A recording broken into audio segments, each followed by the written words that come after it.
Working across cultures. 1. Doing business internationally. Track 24. Well, my trip to India wasn't easy either, but I'd call it a partial success. I went there to negotiate an agreement with Mumbai Enterprises to distribute our products nationwide.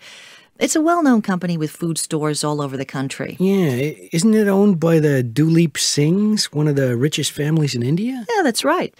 It was a pretty important assignment for me. If I could get them to be our distributor, it'd really be a feather in my cap. It'd really raise my profile in Drew Corporation. I can understand that. A deal with Mumbai Enterprises would be worth a lot of money to the company. Exactly. Well, it started quite well.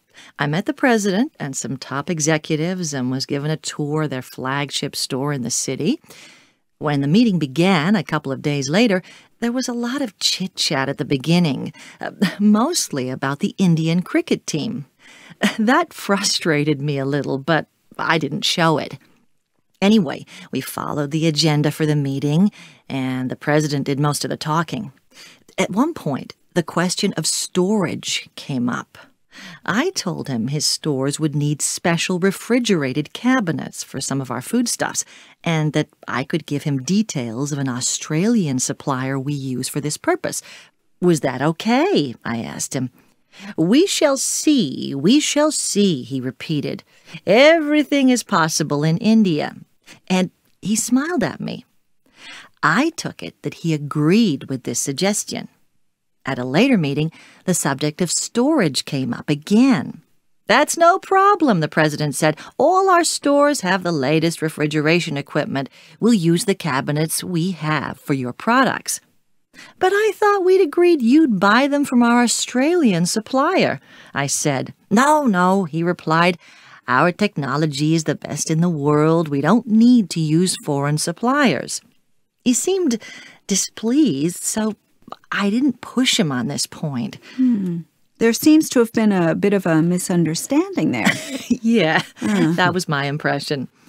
By the end of the week, I was getting very frustrated by the slow progress. Also, I was suffering from a stomach upset, and I was a little short-tempered. Maybe I showed it. Do you think you came across as impatient? Yeah, it could be.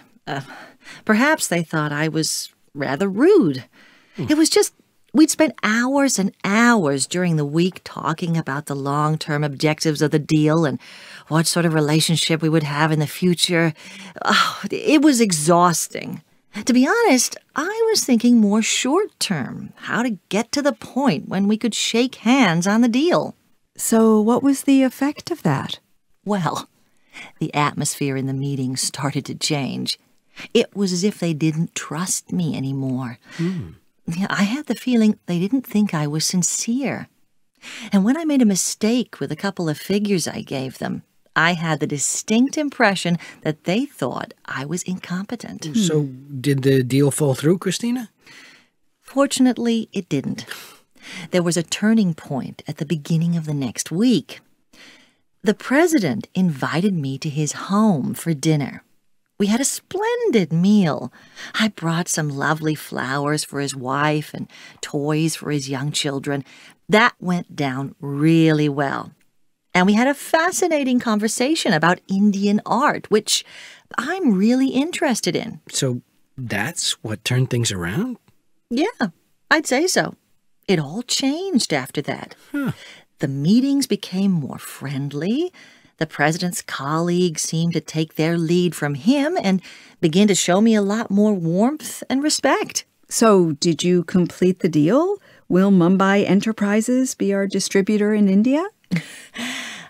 I'm not sure, to be honest. But we did make progress. I've got to go back to Mumbai with a team and work on the finer details of the deal. But I'm more optimistic now. I think they really like and trust me.